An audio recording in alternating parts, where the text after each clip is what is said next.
everyone and welcome to Olivia's Catastrophe. I'm Olivia and today I have my July wrap-up.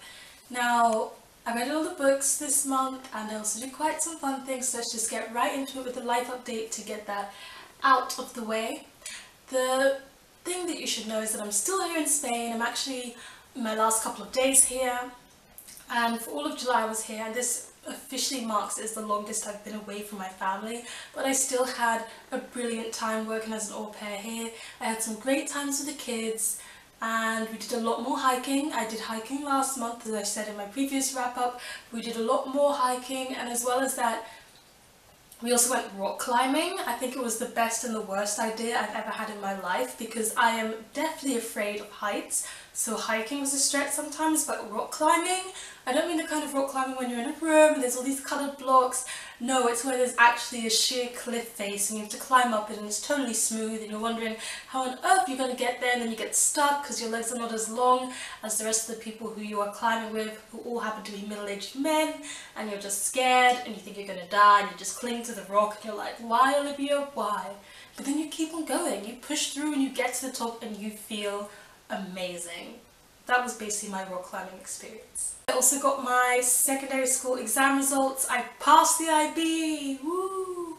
So I'm officially done with secondary school, and I'll be going to study English literature and creative writing at the University of Warwick in the UK in October. So I'll be moving out of my house in the future, the near future, and I'll be studying English literature, so of course more books and writing as well. We did things like visit a castle. I finished editing my older sister's manuscript, but there's a bit more than that later in the video. I've also refound my creativity. I've been writing short stories and poetry like crazy. It's kind of been pouring out of my ears. I applied to some literary magazines, got my first rejection ever, but hey, first rejection of many, I hope, and hopefully some, acceptances as well.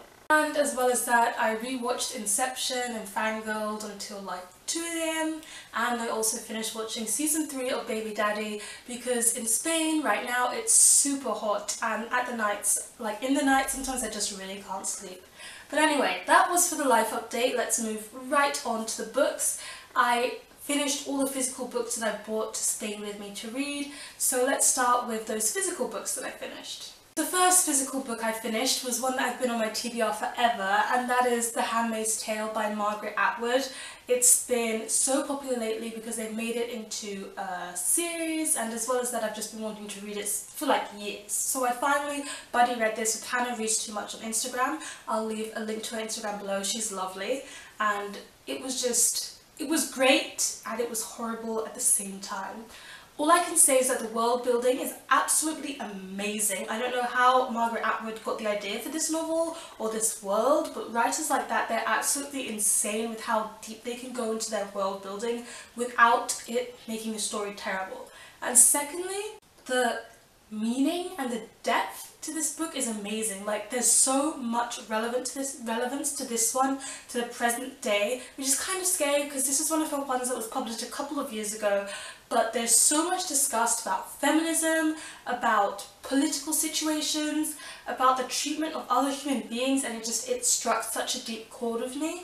But at the same time, I personally felt like we didn't get enough from the main character. Even though this book is full of emotions, when she is referring to these emotions, it felt like she was referring to the collective of all women, and therefore I was not really getting much about Offred herself. And I was really frustrated by that ending. I felt like the whole book was building up to something that just never happened, and I know it's supposed to be frustrating, but it was frustrating on the bad side to me and not the good side to me. Oh, I forgot to say what this book is actually about. It's about Offred, who is in this world where she is one of the people who is just there to breed. Females are there to have children for the most part.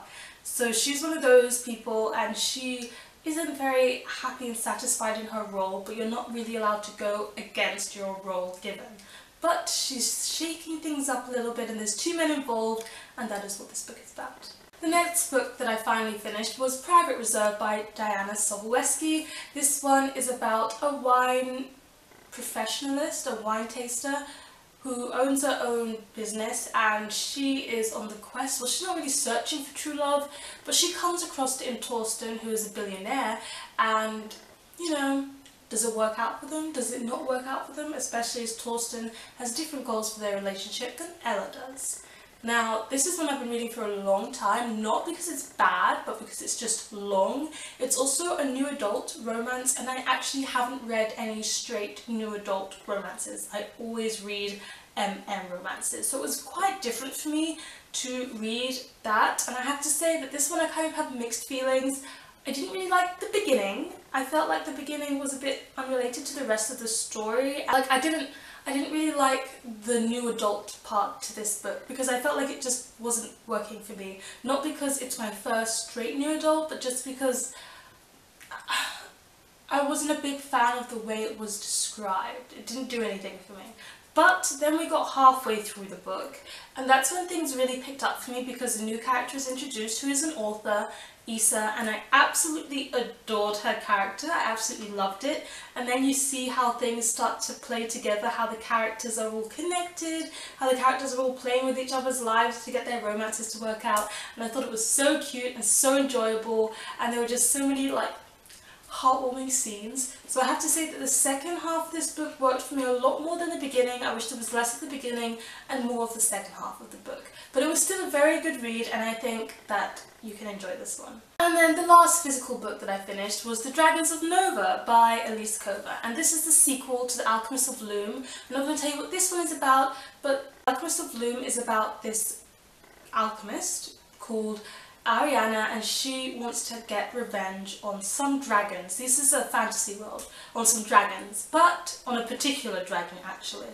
But also there's things going on in the dragon world. Not everything is quite happy and as brilliant as they think it is. There's some mutiny going on within the houses in the dragon world, and there's one house in particular that want to create this machine that will be able to make the most perfect army to get rid of the Dragon King. But they need Ariana's help because Ariana knows some things that they need to know, and when Ariana comes in contact with Savara, who is a dragon sent to try and retrieve the information that he needs, things go down, especially as Ariana hates all dragons. Anyway, so this one is the sequel to that, and I was basically waiting for this book so long. I was like literally just sitting on my hands doing nothing my whole life. I was lucky enough to be sent an advanced reader's copy by Keymaster Press. They are the best, and I was so happy to read it. It took me forever to read it for some reason, but I did like it. And I think the main problem with this one is that there were too many points of view for me to be able to enjoy it, because to be honest, even though I could see the relevance in seeing the King's point of view and see the relevance in seeing Florence's point of view, I didn't really care about anybody's point of view except for Savara's and Ariana's. I just had to be blunt. So because of that, it took me a while to get through this one, but the plot is really good. If not a bit predictable, a bit more predictable in this one than the other one. Not the overall arching plot, but just little plot points were a bit predictable.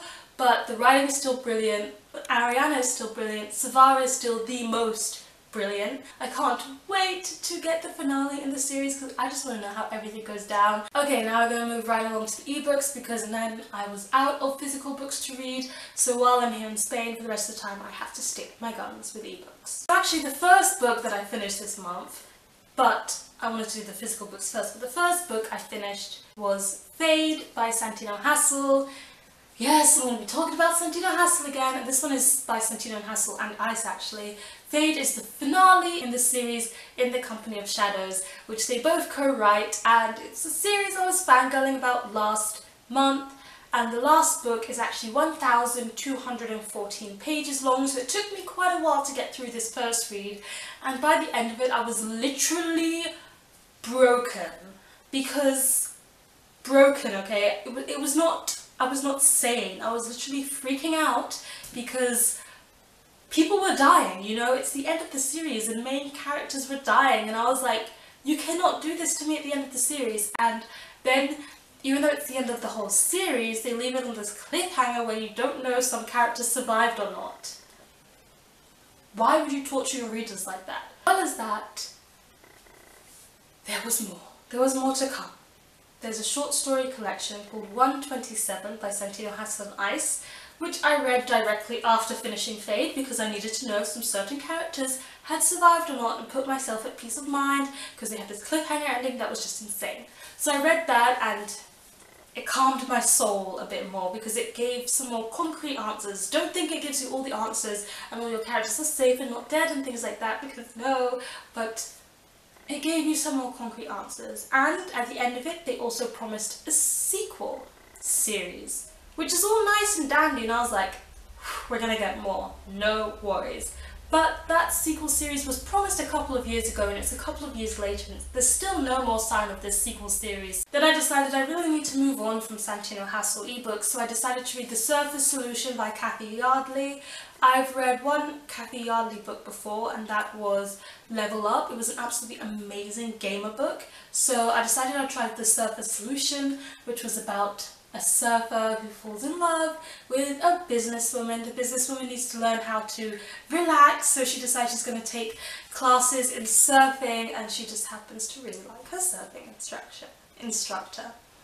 It's a nice, clean, really teasing, heated romance. It was a lot of fun to read. It was just a really quick read. I flew through it. I really liked the two main characters. I really liked how it was about relaxing, taking it easy when, you know, in this day and age and world, we like to work a lot and we tend to overwork ourselves to the point where it just gets absolutely ridiculous. Also, if you sign up for Cathy Yardley's newsletter, you can get this book for free. That's actually how I got it. It's a free book, so if you're thinking like, hey, I might want to give that a go, I'll leave a link to her website where you can sign up for a newsletter and get the book.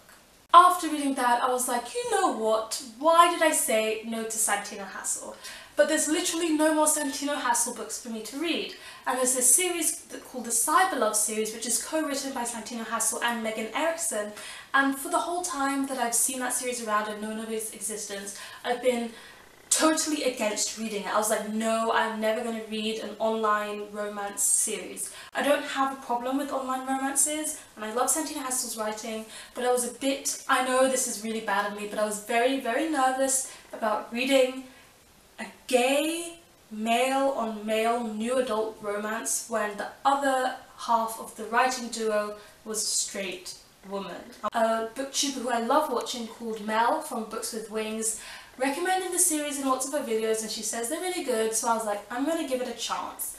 And when I was talking about this with my friend afterwards, she just pointed out to me that even though it can be harder to write about books where you don't have personal experience, it doesn't mean you never should. I mean, you can be someone who is white and write a black main character. You can be someone who is straight and write gay characters. And I thought to myself, and I was thinking, really, Olivia, it's totally ridiculous that you as a writer doubted somebody else's writing about this topic. So I know I'm the worst and I feel bad about it, so I decided to get Strong Signal by Santino Hassel and Megan Erickson, and I gave it a try, and oh my goodness, you guys, it was the cutest book ever. One person is a soldier, Garrett. He lives on the base, he's waiting for his deployment to end because he just wants to come home, and then you've got Kai, who is a Twitch user, and I don't know anything about video games, but he literally just films himself playing games and he gets subscribers and sponsors, and he's really famous in the gamer video watching world. And he also has social anxiety and he basically never leaves his apartment. He connects with Garrett through one reason or another, and things start to progress from there, but he's quite worried about when Garrett gets sent back home and finds out that he actually doesn't leave his apartment and he's not as great as he seems to be when he's being all famous online. I just thought it was so good because it dealt with important themes like social anxiety, but then the video game section of the thing was really wonderful. Even though I'm not into video games, I was still into all of that, and the online messages were so realistic and so back and forth and just so great. I'm not really making any sense about how great this book is, but it's actually really good and really enjoyable, and I highly recommend. So I decided to pick up You Can't Touch My Hair by Phoebe Robinson, and other things I still have to explain. Phoebe Robinson is a comedian, and she's written this autobiography kind of essay thing about being black and being female, and how that works in real life, and things you should know, and things that you need to explain, and it's kind of made geared towards people who aren't black and people who are black, so that you can relate to their struggles and see how you should be approaching them and how you should be approaching the topic of racism and everything. And for the most part, I read it very, very quickly. I read the first half and I loved it, and then I made the mistake of reading Goodreads reviews. I typically don't take it upon myself to read reviews about the book I'm reading when I know I have to write a review, because I don't want it to influence my own review, but I did that, and I'm kind of glad that I did it this time, but I still wish I hadn't, because it ruined my enjoyment of the novel a bit. But I still enjoyed this novel a lot for the most part. Most of the time when I was reading this novel, I was like, she understands, hallelujah, this is black culture, this is feminism, this is what I live every day, and finally someone totally understands me. But then there's also the point where I read those Goodreads reviews and some people say they don't understand what she's talking about, or that they find it quite offensive. And then I started to think about, what if I was reading this as a white person who wasn't black, who wasn't saying, oh, I understand this, but was just trying to understand this. And I thought she is a bit harsh on the white community as a whole.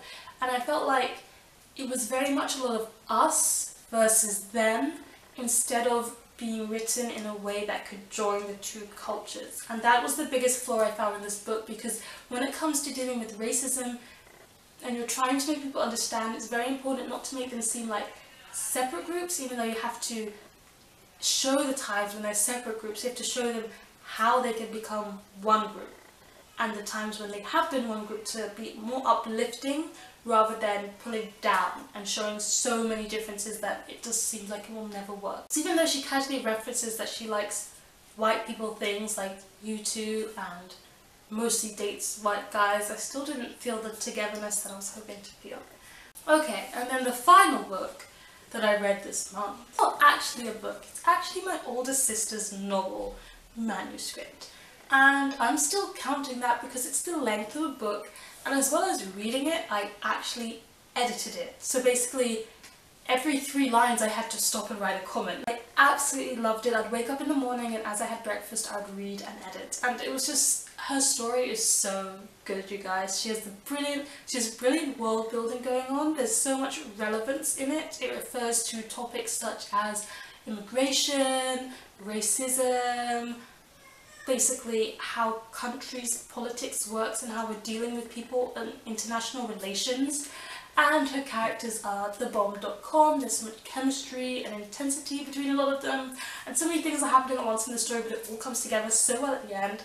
I absolutely loved it. I have a bit of a bias because I'm her older sister, but I can't wait till she's done with this final round of edits and her book gets sent off and it hits the shelves, and I can tell you all about it on this channel because it's going to be great. So those are all the books that I read in July. Once again, I'm not making a to be read because I will be travelling again in August. Okay, so my video cut out at the end before I could finish, but I just wanted to say I hope you guys all had a lovely July. Please let me know in the comment section below what your favourite read of July was, or what read you're very excited to get to in August, and I'll see you in the comments. Please give this video a thumbs up if you enjoyed it. Hit the subscribe button if you want to see more, and press that notification bell if you want to know anytime I'm posting a new video. And I'll see you as soon as I possibly can. Bye. Then I decided I really need to